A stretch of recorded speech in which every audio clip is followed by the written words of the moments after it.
Hello students, chapter number 2 विलयन। विलयन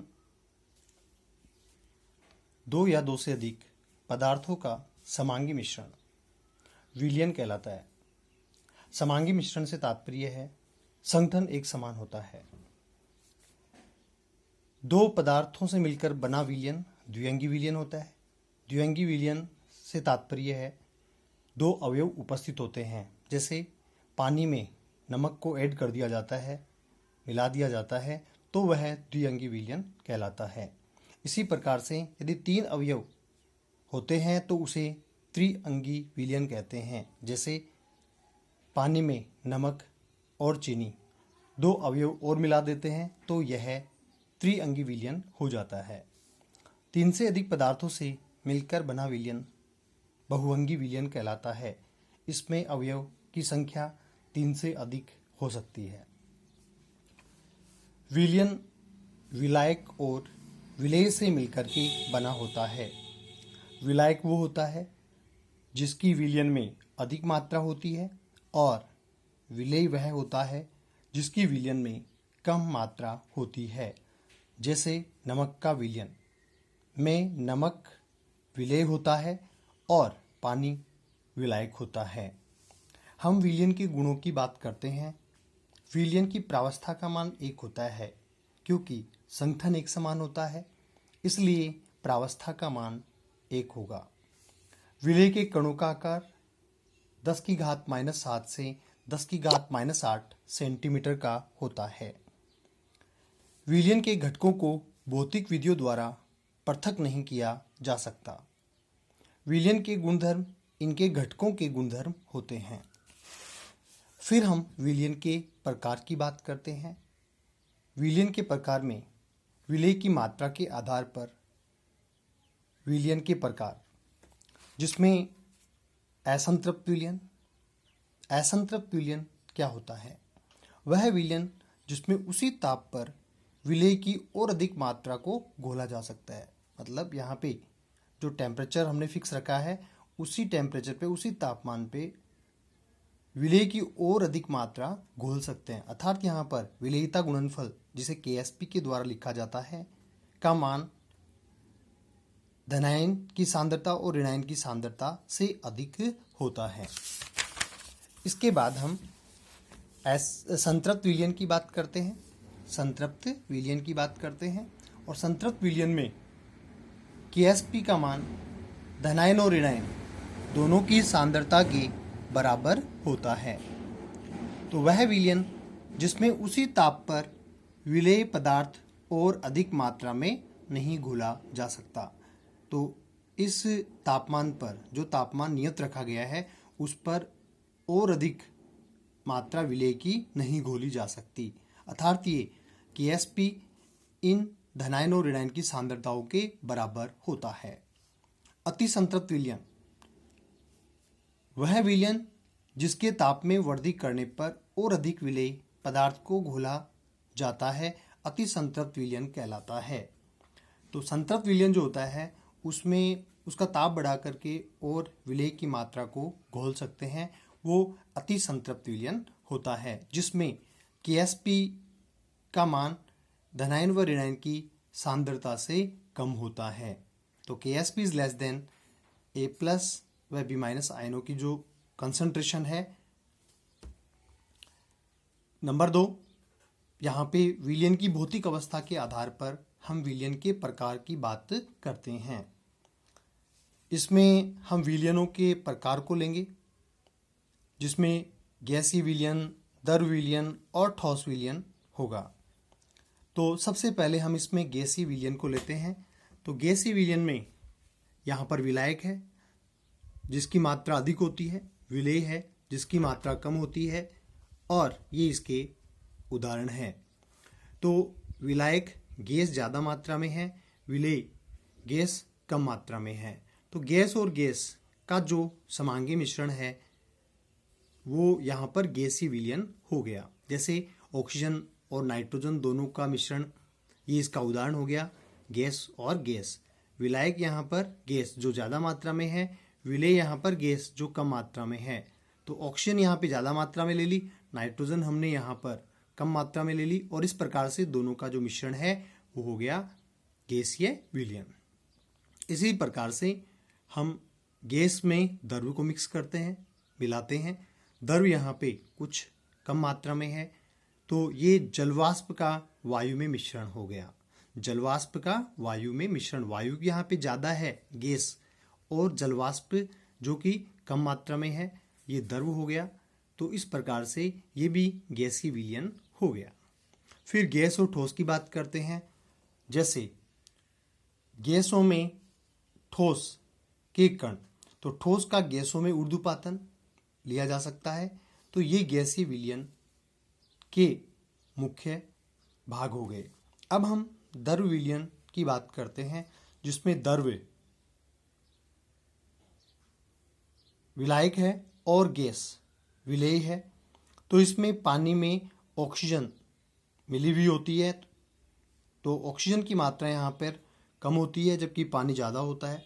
तो द्रव और गैस। ऐसे ही सोडा वाटर की बात करें तो सोडा वाटर में जो CO2 है उसकी सांद्रता कम होती है, जो विलेय के रूप में होता है। इसके बाद में हम द्रव की बात करते हैं। तो द्रव ज़्यादा मात्रा में, तो पानी में यदि अल्कोहल को मिक्स कर दिया जाता है तो इसका जो विलयन है वो द्रव विलयन होता है। द्रव अधिक मात्रा में, ठोस कम मात्रा में, तो नमक या शर्करा का जलीय विलयन, ये द्रव विलयन हो गया। इसके बाद में हम ठोस विलयन की बात करते हैं, और ठोस विलयन में विलायक ठोस अधिक मात्रा में होता है, जबकि गैस, द्रव और ठोस यह विलेय होते हैं। तो ठोस में गैस की मात्रा को मिक्स करते हैं।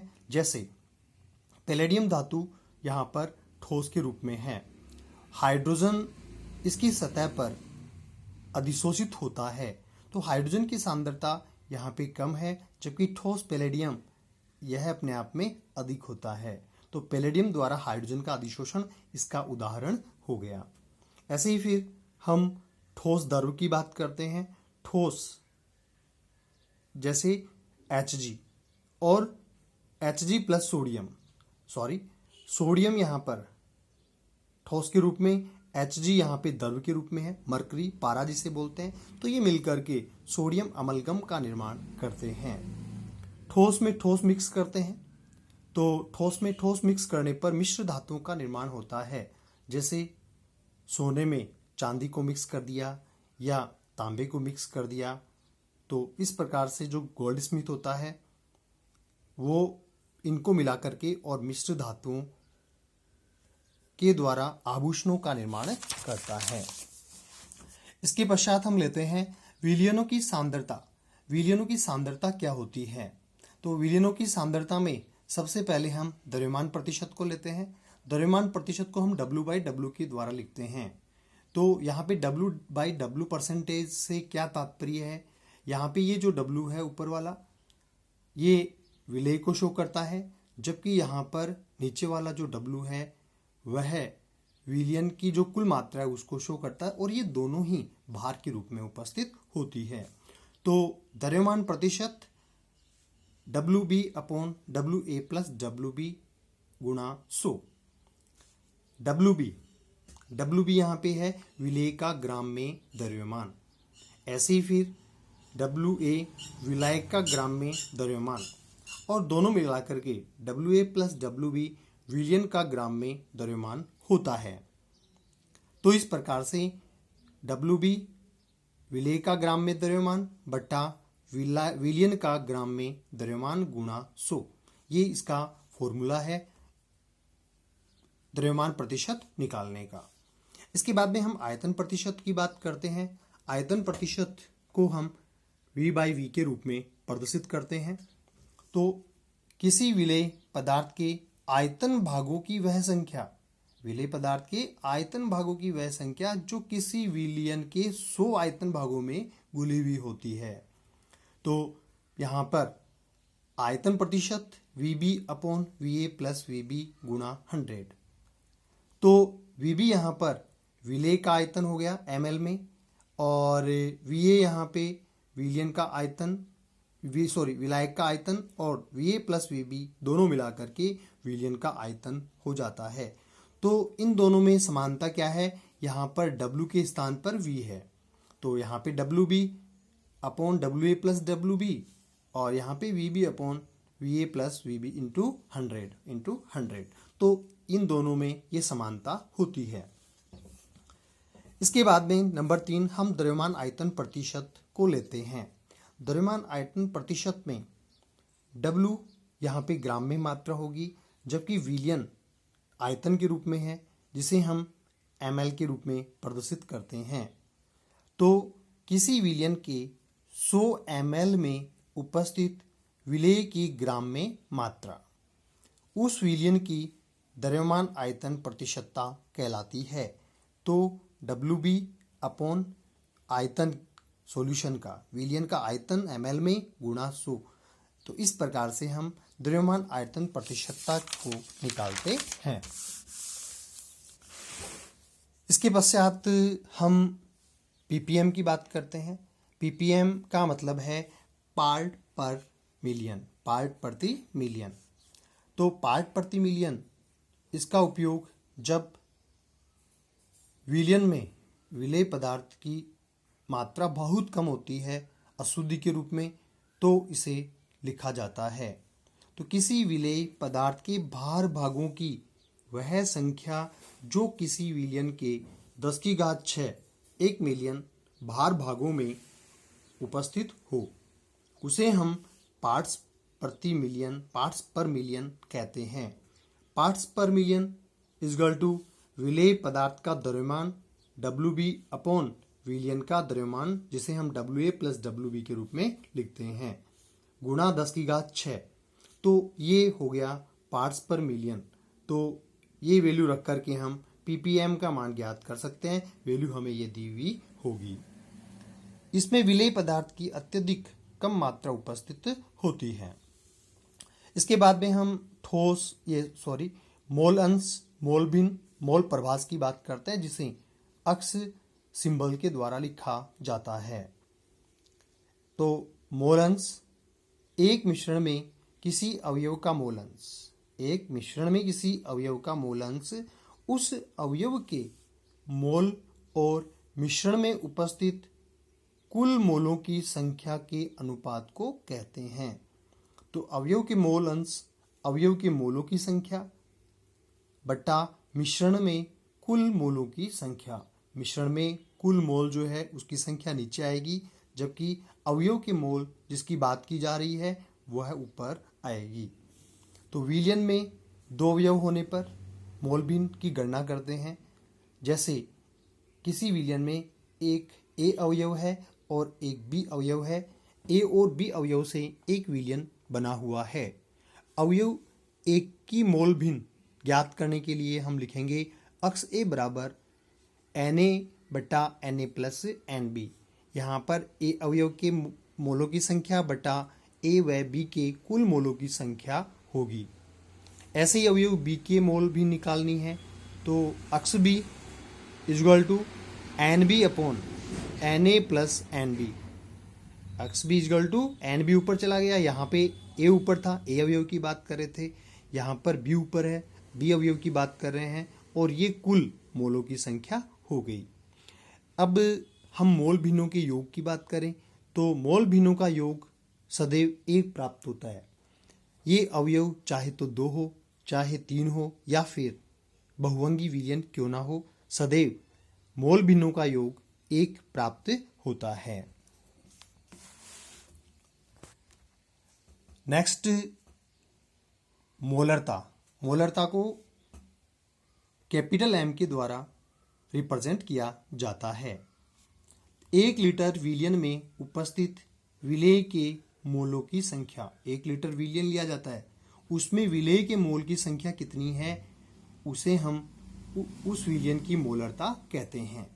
तो M बराबर विलेय के मोल बटा विलयन का आयतन लीटर में, जिसे हम M equal to WB into 1000 upon MB into V solution जो ml में है, के रूप में लिखते हैं। WB यहाँ पर विलेय के लिए दिया गया है, विलेय की जो ग्राम में मात्रा है, और 1 लीटर विलयन के लिए बटा MB यहाँ पे मोलर द्रव्यमान है विलेय का, और यह आयतन हो गया कितने आयतन में मोल की संख्या उपस्थित है। इसके लिए मोल पर लीटर इकाई हो गई। तो ये हम मोलरता इस सूत्र के द्वारा ज्ञात करते हैं। फिर हम मोललता की बात करेंगे, स्मॉल m की। इसको स्मॉल m के द्वारा लिखा जाता है, जबकि इसको कैपिटल M के द्वारा लिखा जाता है। मोललता विलाय के 1000 ग्राम या 1 किलोग्राम में घुले हुए विलेय के मोलों की संख्या। विलाय के 1000 ग्राम या 1 किलोग्राम में घुले हुए विलेय के मोलों की संख्या को विलयन की मोललता कहा जाता है। इकाई मोल पर किलोग्राम, यहाँ पे मोल पर लीटर था, 1 लीटर की बात हो रही है इसलिए मोल पर लीटर है। यहाँ पे किलोग्राम में बात हो रही है तो मोल पर किलोग्राम। M बराबर विलेय के मोल बट्टा विलाय का द्रव्यमान किलोग्राम में। M इजगल टू WB बट्टा MB गुणा 1000 बटे WA ग्राम में। तो WB विलेय की ग्राम में मात्रा, विलेय का आणविक द्रव्यमान, और विलाय की ग्राम में मात्रा। तो ये हो गई मोललता। मोललता द्रव्यमान प्रतिशत ppm, मोलन्स आदि पर ताप परिवर्तन का प्रभाव नहीं होता। इन पर ताप का कोई प्रभाव नहीं होता है।